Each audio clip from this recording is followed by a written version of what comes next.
कानपुर नगर के चर्चित सपा विधायक इरफान सोलंकी के घर आज अचानक से सुबह ईडी आ धमकी और जैसे ही यह चर्चा शहर में हुई हड़कंप मच गया है। आपको बताते चलें कि सपा विधायक इरफान सोलंकी वर्तमान समय में जनपद महाराजगंज की जेल में आगजनी समेत अन्य मुकदमों के मामले में नामित आरोपी होने के बाद रात और दिन काट रहे हैं। आज कानपुर नगर छापा मारने पहुंची ईडी की टीम ने सपा विधायक इरफान सोलंकी के साथ साथ उनके करीबी माने जाने वाले हाजी वसी और सपा नेत्री नूरी शौकत के घर पर भी छापेमारी की कार्रवाई आरंभ की है। लगातार 8 घंटों से यह छापेमारी की कार्रवाई चल रही है। चलिए जोड़ते हैं आपको हमारे संवाददाता विष्णु राठौर के साथ, क्या कुछ वहाँ हुआ है और क्या कुछ हुआ है पूरे शहर में, ईडी की रेड कैसे कहाँ पड़ी है, सारी जानकारी वो आपको दे रहे हैं। पार्टी के विधायक इरफान सोलंकी की मुश्किलें कम होने का नाम नहीं ले रही हैं। आज सुबह कानपुर जाजमऊ स्थित उनके घर पर और उनके भाई रिजवान सोलंकी पर ईडी का छापा पड़ा हुआ है। इस समय समाजवादी पार्टी के विधायक इरफान सोलंकी उत्तर प्रदेश के महाराजगंज जेल में सजा काट रहे हैं और इस समय उनके घर पर छापेमारी की कार्रवाई चल रही है। बीते वर्ष 2022 में थाना जाजमऊ में बेवा नजीर फातिमा द्वारा दर्ज कराए गए आगजनी के मुकदमे में आरोपी नामित होने के बाद विधायक इरफान सोलंकी को अपने भूमाफिया भाई रिजवान सोलंकी के साथ जेल जाना पड़ा था। विधायक ने अपने भाई के साथ पुलिस कमिश्नर के कमांड ऑफिस पर आत्मसमर्पण किया था। आगजनी के मुकदमे के अलावा भी विधायक इरफान सोलंकी पर फर्जी आधार कार्ड मामला, बांग्लादेशी नागरिक को लाभ पहुंचाने, रंगदारी, गैंगस्टर आदि के मुकदमे भी दर्ज किए गए हैं, जिनकी सुनवाई कानपुर कोर्ट में चल रही है। वर्तमान समय में विधायक जनपद महाराजगंज की जेल में बंद है। आगामी 14 मार्च को आगजनी मामले में कोर्ट का निर्णय आने से पहले ही आज 7 मार्च को अचानक से ईडी की टीम विधायक इरफान सोलंकी के जाजमऊ में स्थित आवास पर आ धमकी। आप देख सकते हैं कैसे ईडी की टीम विधायक के आवास में दाखिल हुई है। उसके चप्पे चप्पे पर मौजूद है और साथ ही गाड़ियां भी आपको दिखाई दे रही होंगी। ये सभी ईडी के ऑफिसर्स की गाड़ियां हैं। ईडी रेड के दौरान आपको ईडी कर्मचारी कटर मशीन और प्रिंटर लेके इरफान सोलंकी के बंगले में जाते हुए भी नजर आ रहे होंगे। इसके साथ ही इरफान की करीबी सपा नेत्री नूरी शौकत और कानपुर हिंसा में फंडिंग के आरोपी हाजी वसी के घर में भी ईडी की रेड पड़ी है। विधायक के साथ साथ उनके दोनों भाइयों और चाचा के घर पर भी ईडी ने रेड मारी है। वकील शिवाकांत ने ईडी से पारदर्शिता अपनाते हुए रेड मारने या अन्य कोई भी जांच करने की सलाह भी दी है। मैं शिवाकांत दीक्षित एडवोकेट, इरफान सोलंकी, रिजवान सोलंकी ये मेरे क्लाइंट है। मैं इनका केस देख रहा हूँ। आज सुबह हम लोगों को जानकारी मिली, यही करीब 6:30 बजे के आसपास, कि अचानक से कुछ सादी वर्दी में कुछ लोग जिन्होंने घर पर रेड किए हैं, घर के सीसीटीवी फुटेज बंद कर दिए हैं, घर को चारों ओर से घेर लिया और बंद कर दिया है। जब हम लोगों ने बहुत पता करने की कोशिश की मीडिया के माध्यम से, अन्य दूसरे तरीकों से, तो ये जानकारी मिली कि ये ईडी की रेड है। अब समस्या ये है कि इरफान सोलंकी के घर में कोई है नहीं। उसके घर में सिर्फ एक उसकी मेड है और उनकी जो पत्नी है वो उनसे मिलने महाराजगंज गई हुई है और वहां पर पूरे सीसीटीवी फुटेज बंद है और पूरा घर बंद है। अब ईडी की टीम वहां क्या कर रही है, कैसे रेड परफॉर्म कर रही है, इसकी हमको या उनके परिवार को कोई भी जानकारी नहीं मिली हुई है।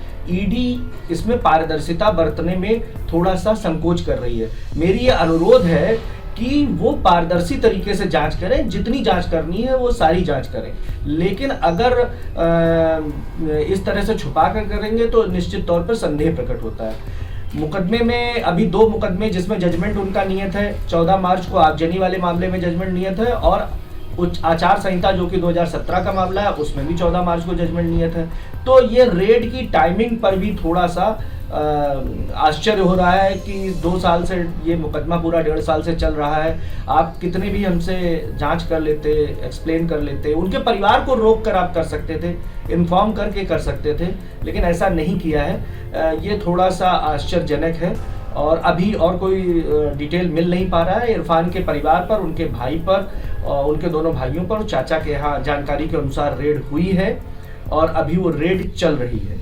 सर किसी प्रकार का कोई नोटिस रिसीव हुआ आप लोगों को या कोई अग्रिम सूचना या हम लोगों को इस रेड की कोई सूचना नहीं थी, किसी प्रकार का कभी कोई नोटिस नहीं रिसीव हुआ, किसी प्रकार का कोई सो कॉज एक्सप्लेनेशन भी नहीं कॉल किया गया। नूरी शौकत के निवास पर ईडी की रेड के बाद उनके भाई का कहना था कि नूरी को ईडी पूछताछ के लिए अपने साथ ले गई है। तो नूरी शौकत इस समय कहाँ है?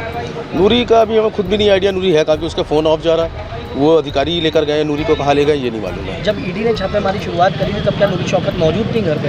हाँ नूरी तो घर पे थी, घर पे छोड़ के गए भाई उसको सुबह। उसके बाद से अभी तक कोई क्या लगता है कि लगातार कार्रवाइयाँ हो रही हैं, किस कारण से? देखिए अब होता है ना, जहाँ कोई चीज़ नहीं मिलती है ना तो आदमी सोचता कहीं ना कहीं देखो कुछ मिल जाएगा। जब भाई कोई कर रहा नहीं है तो डर काहे का है? ईडी क्या कोई भी जाँच कर ले, तो हम तो बाग साहब ये हमें मालूम है, ये मेरा अल्लाह जानता है। लेकिन बाद में नूरी शौकत मीडिया से रूबरू होते नजर आई। जो भी था वो ऑन पेपर हमारे पास था, हमने वो सब उनको दिया और एक एक चीज प्रूफ करी। उन्होंने हमारी रजिस्ट्रीज चेक करी सारी, जो कि 1 नंबर की थी, वो हमने सारी रजिस्ट्रीज उनको मेंशन भी करी। और 2 रजिस्ट्रीज हमारी जो बैंक लोन पर हैं, क्योंकि फादर के जाने के बाद हमारे बहुत कंडीशन खराब हो गई थी, तो हम लोगों ने बैंक से लोन लिया, उसके डॉक्यूमेंट्स हमारे बैंक में रखे हैं, वो दोनों प्रॉपर्टीज के पेपर्स हमें पहुंचा दिए। कितनी देर तक पूछताछ करी आपसे? इट वाज 7 बजे सुबह से लेके अब तक। क्या कुछ जानकारी शेयर करेंगे किस तरह नहीं, से और ज्यादा? उन्होंने ये पूछना चाहा कि मेरे पापा का कहीं भी इन्वॉल्वमेंट या हमारा या हमारी फैमिली का कोई भी इन्वॉल्वमेंट किसी भी तरह से इरफान सोलंकी के साथ है या नहीं। तो हमारी तरफ से उनको सारे पेपर्स हमने मुहैया करवाए कि हमारा उनसे कोई भी लेन देन किसी भी तरह का नहीं है, ना ही बिजनेस में। सिर्फ हाँ, मैं पॉलिटिक्स में थी, बस मेरा वही एक मुद्दा है जिसकी लोकसभा चुनाव नजदीक है, उसके चलते बड़ी कार्रवाई? नहीं, ऐसा नहीं है। देखिए, हम ये नहीं कहेंगे कि उन्होंने हमारी इंक्वायरी की मेरी बेहतरी के लिए हुई थी, क्योंकि मुझे पता है कि मेरे फादर 1 नंबर के कारोबारी हैं और 1 नंबर का काम करने वाले इंसान हैं। तो मुझे उम्मीद है कि जो भी डॉक्यूमेंट्स मैंने प्रोवाइड करवाए हैं वो सब 1 नंबर के हैं और उससे हमें राहत मिलेगी। क्या कुछ बताया कि कार्रवाई खत्म हो चुकी है? क्या आगे नहीं, अब हमने सारी चीजें अपनी दे दी हैं उनको, अब आगे वो क्या। कितने अधिकारी थे जो आपसे पूछताछ कर रहे थे? 6 से 7। महिलाएं कितनी थी? आपके माता जी से भी पूछताछ उन्होंने की, वहाँ पर भी प्रिंटर ले गए थे, तो प्रिंटर से क्या काम कर रहे थे?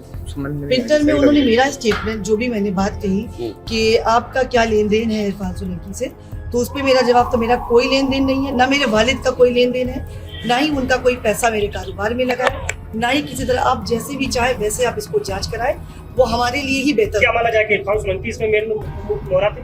ये मैं अल्फाज नहीं बोलूंगी किसी के लिए। उनका जो क्वेश्चन था आपने पूछा, मैंने आपको बताया। आपको यहाँ पे लेके आए, क्या बोल के लेके आए? नहीं, कुछ नहीं, उनके पास सर्च वारंट था जिसका मुझे जवाब देना जरूरी समझा और था भी दायित्व मेरा कि मैं दूं, अपने आप को साबित करूं कि मैं सही हूं। इस मामले में कानपुर कैंट से सपा विधायक मोहम्मद हसन रूमी से बात करने पर उन्होंने क्या कुछ कहा है, आप वो भी जान ले। देखिए, अभी मैं सो के उठाऊँ, मुझे पता चला कि इरफान सोलंकी के घर बहुत पुलिस फोर्स है। पता किया तो पता चला कि ईडी के लोग आए हैं और वो छापा मार रहे हैं, और कहाँ से कौन सा इनपुट मिला ये मेरे संज्ञान में नहीं है, क्योंकि इससे पहले कुछ भी ईडी के बारे में नहीं मालूम था। इरफान ऑलरेडी जेल में है और उसके मुकदमे में फैसला आना 14 तारीख को।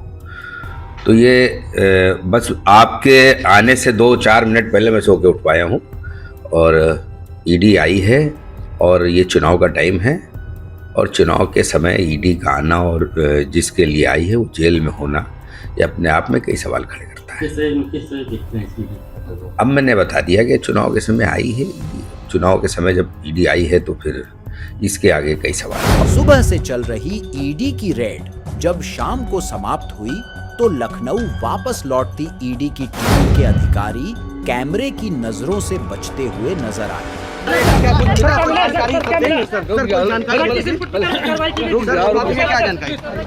सर कोई जानकारी बता दीजिए कि क्या जानकारी मिली है, कुछ इनपुट बता दीजिए सर। एक बार कुछ बता दीजिए जरा सा। कुछ मिला क्या? जो प्रिंटर मंगाया था वो किस लिए मंगाया था सर? सर प्रिंटर किस लिए मंगाया था सर? बता दीजिए जरा सा, प्रिंटर क्यों मिला था, क्यों लिया था?